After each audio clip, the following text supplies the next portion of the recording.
ये क्या लगा हुआ है? एमीटर। कंफ्यूज नहीं होना है, वोल्ट मीटर का चिन्ह में बीच में क्या लिखा हुआ रहता है? वी लिखा रहता है, तो आप समझ जाएंगे ये वोल्ट मीटर है। आगे देखेंगे वोल्ट मीटर क्या मापने के लिए काम में आता है? विभवांतर, है ना। बैटरी के दोनों सिरों के विद्युत वाहक बल को माप सकता है ये, और प्रतिरोध के सिरों पर विद्युत वाहक बल विभवांतर माप सकता है। समझ में आ रहा है? कुल मिलाकर विभव माप वोल्ट मीटर जो है वो क्या मापने के काम आता है? विभवांतर को मापने के काम आता है। समझ में आया? अब होता क्या है इसके अंदर? दो तीन चीजें। सबसे पहली बात तो देखो, मैं एक सर्किट बना रहा हूं, ये जैसे कोई बैटरी के साथ में आपने क्या जोड़ा है, मुझे इस प्रतिरोध में बहने वाली धारा को मापना है, तो आपको याद होना चाहिए कि एमीटर को हमेशा कौन से क्रम में लगाते हैं? श्रेणी क्रम में। क्लियर है? अगर आपको इसके ऊपर वोल्टेज मापना है तो वोल्टेज यानी वोल्ट मीटर को तो कौन से क्रम में लगाते हैं? समांतर क्रम में। जिस भी युक्ति का आपको क्या मापना है? विभवांतर, उसके सिरों पर तो वो लगाते हैं समांतर क्रम में। लेकिन मैं अब बात कर रहा हूं, मेरे को क्या मापना है? केवल धारा। तो धारा मापने के लिए जो आप लगाएंगे क्या? एमीटर। वो आप कौन से क्रम में लगाएंगे? श्रेणी क्रम में। तो होगा क्या? देखो, इसमें से धारा बहेगी, ऐसे निकलेगी, और धारा मान लीजिए जो आई धारा जो बह रही है परिपथ में, यही आई धारा निकलकर इस प्रतिरोध में जाएगी, और प्रतिरोध से निकलकर ये एमीटर में जाएगी। तो एमीटर में से जब ये बहेगी तो ये एक विक्षेप को प्रदर्शित करेगा, और अपने को पता लग जाएगा कि इस परिपथ में इतनी धारा बह रही है। मैं क्या कहना चाह रहा हूं, आई में जो धारा बहेगी, जो आर में जो धारा बहेगी, वही तो निकलकर इसमें जाएगी।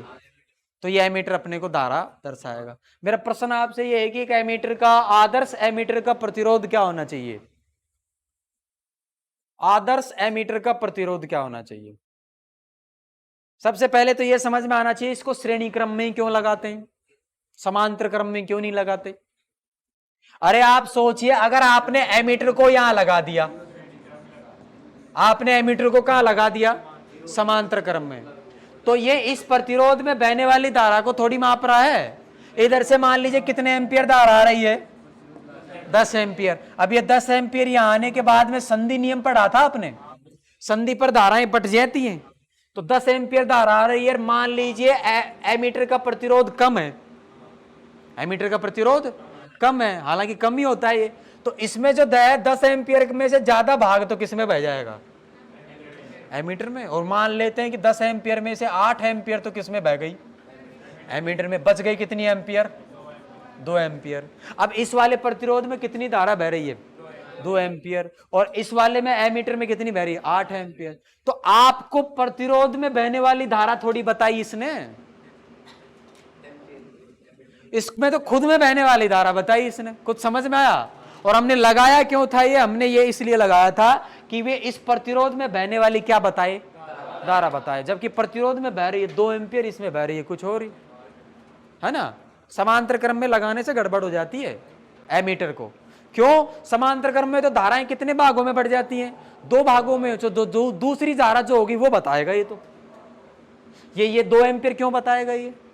क्योंकि 2 एम्पियर किसी दूसरे रास्ते से गई है, 8 एम्पियर किसी दूसरे रास्ते से गई है, और जो इसके रास्ते से जाएगी तो उसी को बताएगा, दूसरे के रास्ते का क्या पता है इसको। समझ में आ रहा है? इसलिए कौन से क्रम में नहीं लगता है ये? समांतर क्रम। और भी एक आधे रीजन है, दोनों जब मैं पढ़ा दूंगा तो समझ में आएगा कि क्यों नहीं लगाते, वो बाद में समझ में आएंगी बात। क्लियर हो रहा है? तो सबसे पहली बात तो ये समझ लीजिए कि एमीटर को कौन से क्रम में लगाया जाता है? श्रेणी क्रम में। ये चीज अपने को क्लियर हो जानी चाहिए। और ये चीज क्लियर होने के बाद में एक चीज अपने को ध्यान में रखनी है। क्या? अपने को ये ध्यान रखना है कि ये कौन से क्रम में लगेगा? श्रेणी क्रम में। कौन? एमीटर। तो ये मैंने एमीटर लगाया है, कौन से क्रम में लगाया? श्रेणी। इससे क्या होगा? देखो, कोई परिपथ के अंदर 2 संधि है ही नहीं, संधि नहीं है, तो जो करंट जाएगा वो सारा उसी में से गुजर के जाएगा, सारा गुजर के जाएगा, तो वो सारा ही नपेगा, सारा नपेगा तो जो वास्तविकता में है वो ही दर्शाएगा, और सही मान आएगा धारा का। एक चीज समझ में आई? अब आपसे प्रश्न मेरा यह है कि इस एमीटर का, आदर्श एमीटर, हालांकि आदर्श जैसी कोई युक्ति नहीं होती है, मैं ये कह रहा हूं कि हमारे पास में एक आदर्श एमीटर है, आदर्श एमीटर का प्रतिरोध कितना होना चाहिए ताकि वो इसमें बहने वाली धारा को सही सही माप सके, चेंज ना करे, लगाते ही चेंज ना करे, 0 होना चाहिए। समझ में आया? क्यों होना चाहिए? अगर इसका कोई प्रतिरोध नहीं है तो इसको यहां लगाने पर भी तुल्य प्रतिरोध कितना आएगा? वही आएगा जितना किसका है, प्रतिरोध का है। मैं थोड़ा सा समझने के लिए मान लेता हूं कि मैं कुछ बैटरियां मान लेता हूं। देखो मैं ये मान लेता हूं कि कितने ओम का प्रतिरोध लगा हुआ है, ये कितने ओम का प्रतिरोध लगा हुआ है, इस प्रतिरोध को मैं मान लेता हूं ये 2 ओम का प्रतिरोध लगा हुआ है। समझ में आया? 12 वोल्ट की बैटरी लगी हुई है। थोड़ी देर के लिए कह दो कि ये है ही नहीं, कौन? एमीटर। बिना एमीटर के भी आप कैलकुलेशन से तो निकाल ही सकते हैं धारा का मान। मेरे साथ प्रश्न ये है, इसमें बहने वाली धारा बताइए जब कौन नहीं है? एमीटर। समझ में आया? एमीटर को हटा दो, आपको अगर कंफ्यूजन हो रहा है एमीटर को हटा दो, कोई एमीटर नहीं है। मेरे को इस वाले सर्किट में धारा का मान निकाल करके दिखाओ। आई बराबर हो जाएगा V अपॉन आर, एक ही है ही नहीं कोई। V बराबर 12, आर बराबर 2, 6 एम्पियर आना चाहिए। बोलो हाँ या करना, 6 एम्पियर आना चाहिए। कुछ समझ में आया? अब मैं इसको धारा को मापने के लिए मैं इसमें लगाता हूं एक एमीटर। दूसरी स्थिति में देखेंगे उसको। मैं धारा को मापने के लिए क्या लगा रहा हूं? एमीटर लगा रहा हूं। इसके अंदर ध्यान से देखो, मैंने एमीटर लगाया और मैं दूसरी स्थिति में, ये तो हो गया मेरा प्रतिरोध, ये हो गया एमीटर, और ये इसको जोड़ दिया बैटरी प्लस माइनस कितने वोल्ट से? 12 वोल्ट से, ये 2 ओम। अब देखो आदर्श दुनिया में कोई युक्ति होती नहीं है, लेकिन मैं मान लेता हूं कि आदर्श है। आदर्श है तो ये इसका प्रतिरोध कितना? 0। अब इसका जो परिपथ बन गया, इसका तुल्य प्रतिरोध कितना? 0। इसके श्रेणी क्रम में जुड़ा है। श्रेणी क्रम में तुल्य प्रतिरोध क्या होता है? R बराबर R1 प्लस R2। R1 की वैल्यू वही 2 है और R2 की वैल्यू 0। कितना आ गया? तुल्य प्रतिरोध अभी भी 2 ही आ रहा है इसमें, वापस R की जगह 2 ही आएगा। वापस धारा कितनी आएगी? 6 एम्पियर। तो ध्यान से देखो, इसका आदर्श रूप से प्रतिरोध कितना होना चाहिए? 0, ताकि ये वही धारा दर्शाए जो पहले थी। समझ में आया? अब आदर्श कुछ होता नहीं है। अब इतना नहीं होगा, इतना ज्यादा कम होगा, लेकिन मैं एक मान रहा हूं, कैलकुलेशन आसान हो जाएगी मेरी। मैं ये मान करके चल रहा हूं कि आपने जो ये लगाया है, क्या लगाया है? एमीटर। इस एमीटर का प्रतिरोध है, क्या है प्रतिरोध? 1 ओम। अब इस सर्किट में बहने वाली धारा ज्ञात करो। इस सर्किट का, इस परिपथ का तुल्य प्रतिरोध हो गया 2 और 1 3। अब यहां 2 की बजाय किससे डिवाइड करोगे? 3 से, तो अपने पास में आ जाएगा 12/3 बराबर 4 एम्पियर। ये क्या हुआ? तो गड़बड़ हो गई। एमीटर लगाते धारा को ही बदल दिया इसने। तो ये ऐसा एमीटर नहीं चाहिए अपने को जो परिपथ में बहने वाली धारा को ही बदल ले और बदलकर नई धारा दर्शाए कि ये लो नई धारा आ गई। कुछ समझ में आ रहा है? अपने को ऐसे एमीटर की जरूरत नहीं है। और हम ऐसा भी नहीं कर सकते कि 0 ही हो जाए। तो हम कोशिश करते हैं कि जब भी एमीटर बनाया जाता है तो उसका प्रतिरोध जो है वो कम से कम हो। क्या हो? कम से कम। अब इसकी बजाय देखो, अभी होता है तो बहुत कम होता है, मिली ओम में होता है ये, 10 की पावर -3 ओम, यानी 1/10 की पावर 3 ओम। कम हो गया काफी। ये है 2 ओम, ये है देखो 1 में भी 1000 का भाग लग रहा है, तो कम होगा। तो इसमें कुछ जुड़े भी गा ना, तो थोड़ा सा ही परिवर्तन आएगा। तो ये लगभग वही कितने एम्पियर में आप करके देगा, लगभग एग्जैक्ट 6 तो नहीं आएगी, कम आएगी कुछ। मान लीजिए 5.78, 5.8 ऐसे कुछ आएगी, लेकिन ये इससे तो ठीक है नहीं बस। तो ये वजह है कि एक एमीटर का प्रतिरोध क्या होना चाहिए? कम। और आदर्श एमीटर ही बनाना है तो फिर तो कितना ही कर दोगे? 0, जो कभी होता नहीं है। तो ये चीज आपको ध्यान में रखनी है कि एक आदर्श एमीटर का प्रतिरोध कितना हो गया? 0। समझ में आया? कुछ डेफिनेशन लिखेंगे। ये एक ऐसी युक्ति है जो परिपथ में विद्युत धारा को मापती है। इसको परिपथ में श्रेणी क्रम में लगाया जाता है। एक आदर्श एमीटर का प्रतिरोध कितना होता है? 0 होता है। 0 क्यों होता है ये मैं लिखवा दूंगा, इसकी रीजन। 0 क्यों होना चाहिए, कई बार पूछ लेते क्यों होना चाहिए, इसका रीजन मैंने आपको बता दिया। अगर इसका खुद का प्रतिरोध बहुत ज्यादा हो जाएगा तो ये परिपथ में बहने वाली धारा को ही बदल देगा और बदलने के बाद नया ही मान देगा जो वास्तविकता में है ही नहीं। समझ में आया? वास्तविकता में कुछ और बदल के देगा। क्लियर हो गई बात? ये हो गया अपना एमीटर, ये इसका चिन्ह हो गया। समझ में आई बात? कौन से क्रम में लगाएंगे? श्रेणी क्रम में। अब सर ऐसा हो तो क्या करें, ऐसा हो तो क्या करें? मान लो मेरे पास 3 प्रतिरोध लगे हुए हैं ये। अब मेरे को तो अलग अलग प्रतिरोधों के अंदर धारा चाहिए मेरे को, तो कैसे करूं सर? क्या एक एमीटर से काम चल जाएगा? यहां लगाओगे एमीटर को तो वो तो सारी धारा को बताएगा जो बैटरी में से जा रही है। समझ में आया? लगा ही नहीं सकते। मेरे को तो इसमें धारा चाहिए, जिसमें धारा चाहिए उसी में लगाना पड़ेगा। अगर मेरे को इसमें धारा चाहिए, एक एमीटर यहां लगाओ, मेरे को इसमें धारा चाहिए, एक एमीटर यहां लगाओ या एक यहां लगाओ, 3 एमीटर लगाने पड़ेंगे। समझ में आया? और अमीटर लगेगा कौन से क्रम में? श्रेणी का। श्रेणी सर कैसे? श्रेणी कैसे पता लग रहा है? अरे प्रतिरोध के खत्म होने के बाद ही तो ये शुरू हुआ है। और ऐसे कौन सा क्रम होता है ये? श्रेणी क्रम। श्रेणी में लगेगा। समझ में आया कुछ? आप मेरे को एक बात बताओ, इन तीनों प्रतिरोधों के सिरों पर भी विभवांतर मापू तो एक ही वोल्टमीटर से काम चल जाएगा। क्योंकि इस देखो, ये प्रतिरोध भी यहीं जुड़ रहा है दोनों बिंदुओं पर, ये नीचे वाला भी इन्हीं दोनों बिंदुओं पर, ये ऊपर वाला भी इन्हीं दोनों बिंदुओं पर, और दो बिंदुओं के बीच में भी विभवांतर क्या रहता है? सेम रहता है। चाहे कितने भी प्रतिरोध लगा दो आप, इन दोनों बिंदुओं के ऊपर ही एक वोल्टमीटर ला करके लगा दो। कौन से क्रम में? समांतर क्रम में। तो ये इसके ऊपर भी विभवांतर को भी बताएगा, इसके भी विभवांतर को भी बताएगा, इसके भी विभवांतर को भी बताएगा, और अलग अलग नहीं बताएगा, एक ही बताएगा सबका। क्योंकि होता ही क्या है? एक होता है। प्रतिरोध भले ही अलग अलग हो, लेकिन सब पर भी विभवांतर क्या रहेगा? समान रहेगा। क्योंकि समांतर क्रम में सभी प्रतिरोधों पर विभवांतर समान रहता है। कुछ समझ में आया? तो आप मेरे को एक बात बताइए कि वोल्टमीटर के अंदर, वोल्टमीटर पढ़ेंगे, वोल्टमीटर ये लिखवा देंगे अभी थोड़ी देर में।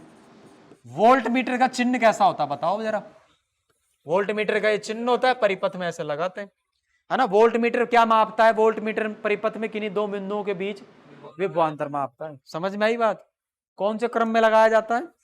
समांतर क्रम में। अब बात है सर समांतर क्रम में क्यों लगाएंगे? समांतर क्रम में क्यों लगाएंगे? अरे ये प्रतिरोध है, ये प्रतिरोध है। इस प्रतिरोध के इस सिरे और इस सिरे के बीच में अगर आपको विभवांतर मापना है तो आप ऐसे कैसे लगा दोगे उसके भाई? ये दूसरा सिरा तो आपने दूसरे प्रतिरोध से जोड़ दिया। नहीं समझ में आ रहा? आपको इस सिरे और इस सिरे के बीच का क्या चाहिए था? विभवांतर। वोल्टमीटर के अंदर दो खूंटियां होंगी, इस तरह का वोल्टमीटर होता है, देखने को मिलेगा। कुछ समझ में आ रहा है? कछु इस तरह का डिब्बा होता है और यहां पर ऐसा चलेगा निडल, यहां दो खूंटियां होती है। लैब में दिखा देंगे आपको और यहां पे दिखा देंगे। और क्या करेंगे इसमें?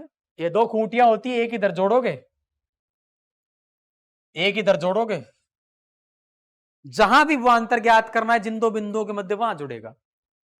अब आप इसको श्रेणी क्रम में जोड़ दोगे तो आगे किसी दूसरी डिवाइस से जोड़ दिया आपने, तो उन दोनों बिंदुओं के बीच का विभवांतर आएगा कैसे? समझ में आया?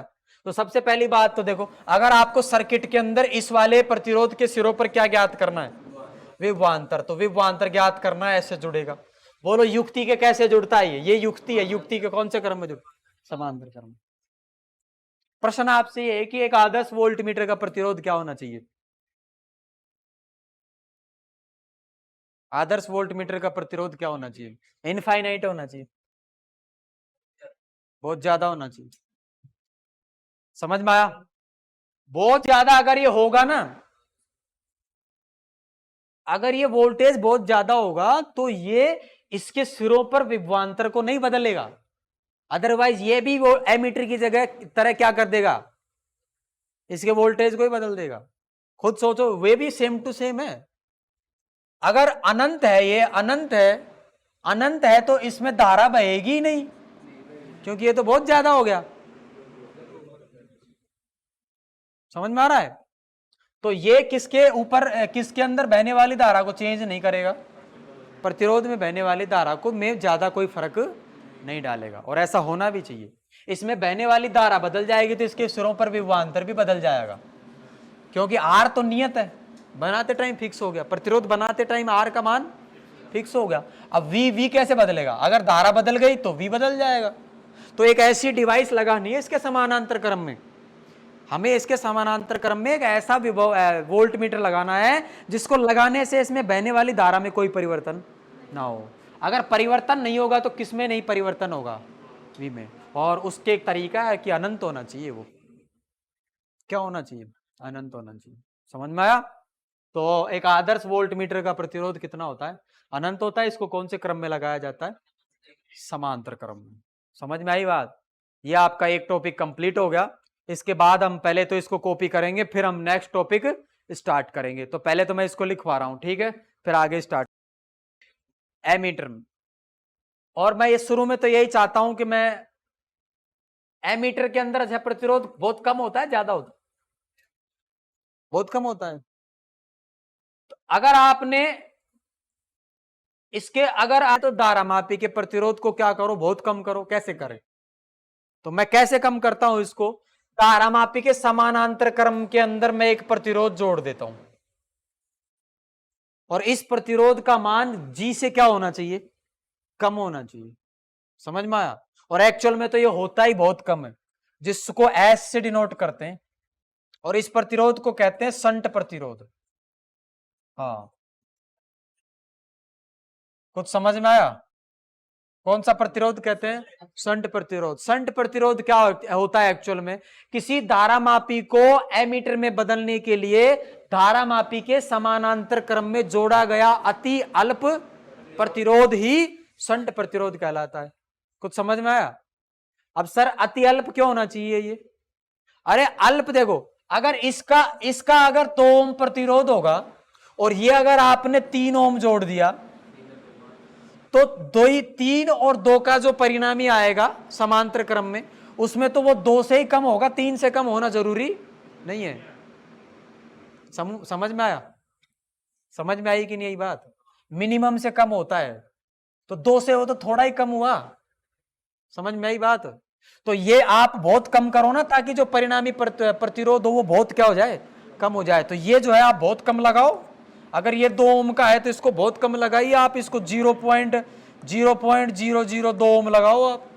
ऐसा करने से क्या होगा? इसका और इसका परिणामी किससे भी कम आएगा? 0.002 से। तो बहुत कम प्रतिरोध हो गया इस युक्ति का। तो ये क्या बन गई फिर?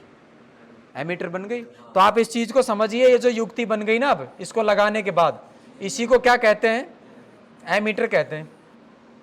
समझ में आया? इसको तो बाहर लिख देंगे। चलो इसको कहां लिख देंगे? बाहर। इसको मैं लिख दूंगा बाहर की ये क्या है। अभी सिर्फ आप इतना देखिए कि ये जो युक्ति बन गई ना, ये भी हटा देते हैं हम, इसकी भी जरूरत नहीं है। मेरे को तो ये बताना है कि ये देखो जो युक्ति बन गई, इस डॉटेड लाइन वाले बॉक्स के अंदर जो ये युक्ति है ना, ये युक्ति क्या कहलाती है?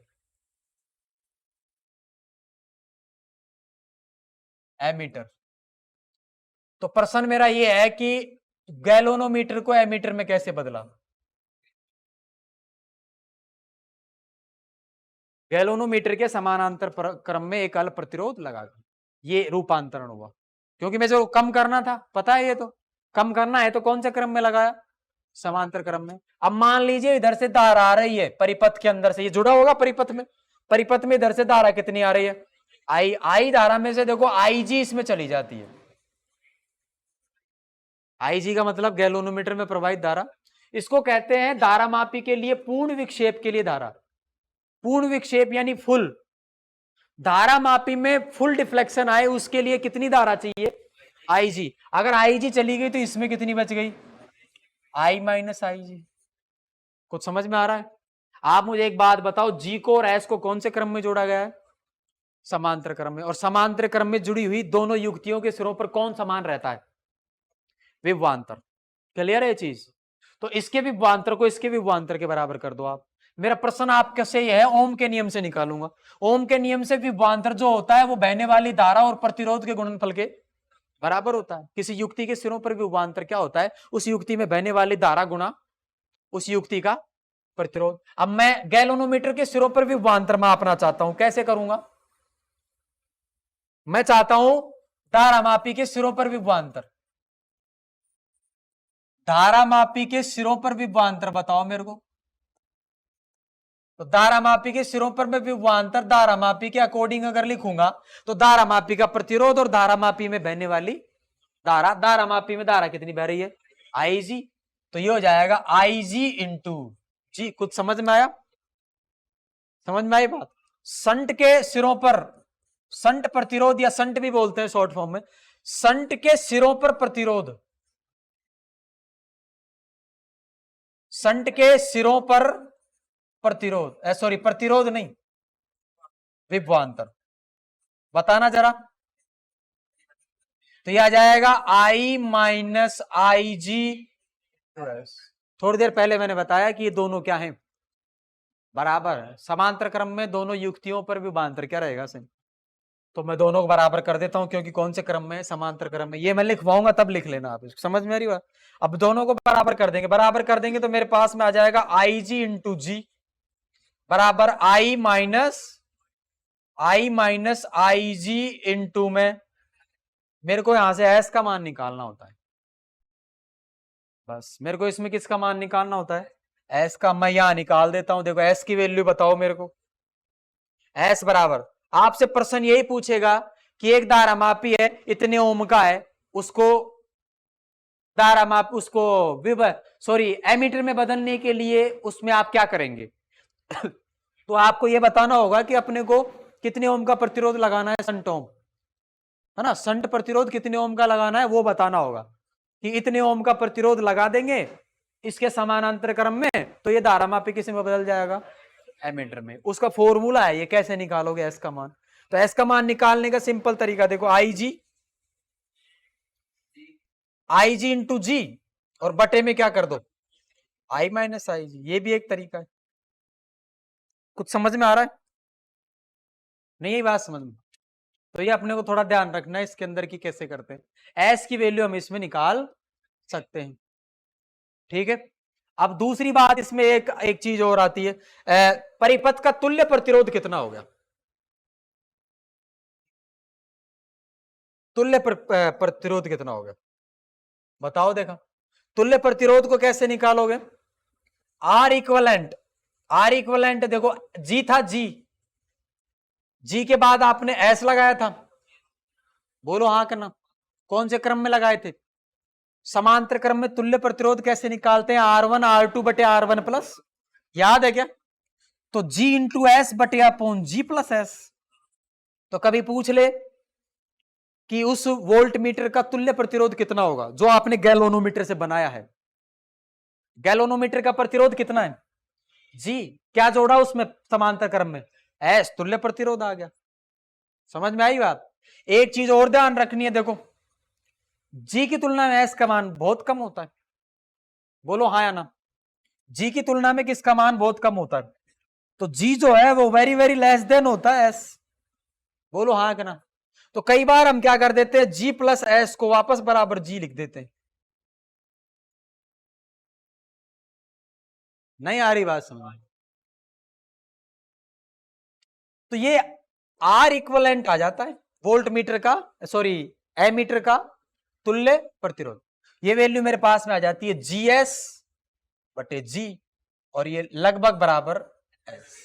तो एक चीज आपको ध्यान रखना है, मोटा मोटा आप ये कह सकते हैं कि किसी भी एमीटर का तुल्य प्रतिरोध जो होता है वो लगभग उसके संट के बराबर होता है, संट प्रतिरोध के बराबर होता है, क्योंकि हमने पहले ही संट बहुत छोटा लिया है और गैलोनोमीटर के समानांतर क्रम में जोड़ा है, तो सारे को जोड़ जाड़ के उसने एस से भी क्या कर दिया? छोटा कर दिया। तो एस से छोटा क्या? थोड़ा ही छोटा होगा वो लगभग किसके बराबर? एस के बराबर, क्योंकि एस खुद ही बहुत छोटा है। समझ में आ रहा है मैं क्या बताने जा रहा हूं? ये दोनों फॉर्मूले अपने को कॉपी करने, ठीक है। और एक चीज अपने को लिखनी होगी इसमें, आईजी क्या होता है? देखो आईजी जो होती है ना, आईजी उसके नाम लिखेंगे, क्या लिखते हैं देखो, आईजी जो है वो होता है धारा मापी के पूर्ण स्केल के लिए धारा। पूर्ण स्केल मतलब फुल डिफ्लेक्शन, हाँ, पूर्ण स्केल के लिए धारा। समझ में आई बात? और यहां ध्यान से देखो, आई भी है फॉर्मूले में, आई है एमीटर की परास, ये ध्यान रखना, एमीटर की परास का मैं इसका मतलब समझाता हूं। देखो क्या है, मेरे को एक बात बताओ, जो आपने ये युक्ति बनाई है ना, ये युक्ति कौन सी धारा को माप के देगी? अब मेरे को ये बताओ, क्या वो आईजी माप रहा है? क्या वो आई माप रहा है? आईजी माप रहा है, आई माप रहा है। समझ में आया? अरे ये पूरा कौन है? एमीटर में प्रवेश करने वाली धारा कितनी है? तो आई को माप रहा होगा ना। समझ में आया? वो बात अलग है कि जी जो है वो एस के पैरेलल है, एस में और जी में धारा अलग अलग जा रही होगी, वो एक अलग बात है। तो जो आईजी जो होती है वो किस में जा रही होती है? जी में जा रही होती है। और आई बाहर से आई जो एंटर कर रही है वो है। आई जो है वो मुख्य धारा है या धारा का अधिकतम मान है, जिसको कौन मापेगा? एमीटर मापेगा। तो आई जो है वो उसको कहते हैं धारा मापी, उसकी एमीटर की परास। ध्यान रखना, समझ में आया? आई को क्या कहते हैं? एमीटर की परास। ये लिखवाया मैंने यहां पर। आई कौन है? एमीटर की परास। और आई जी कौन है? धारा मापी के पूर्ण स्केल के लिए धारा। ये आपका कौन कंप्लीट हो गया?